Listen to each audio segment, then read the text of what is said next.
जो जब हिंदुस्तान को मिटाना चाहेगा मिट्टी में मिल जाएगा। हिंदुस्तान जिंदाबाद, हिंदुस्तान जिंदाबाद, हिंदुस्तान जिंदाबाद, हिंदुस्तान जिंदाबाद, हिंदुस्तान जिंदाबाद। ओए होए मेरी जान, क्या बात है।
जो जब हिंदुस्तान को मिटाना चाहेगा मिट्टी में मिल जाएगा।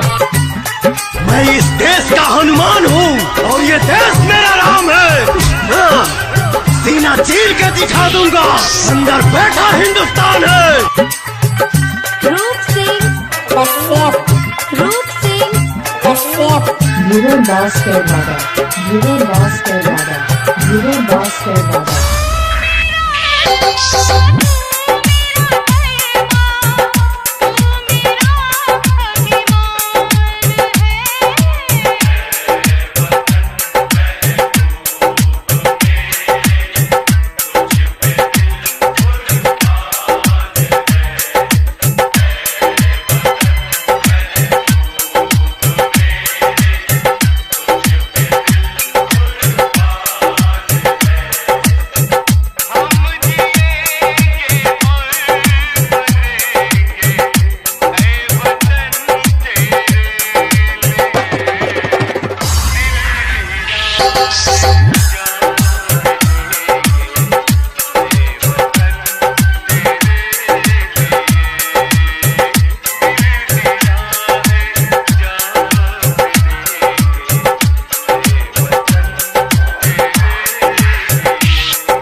जो जब हिंदुस्तान को मिटाना चाहेगा मिट्टी में मिल जाएगा।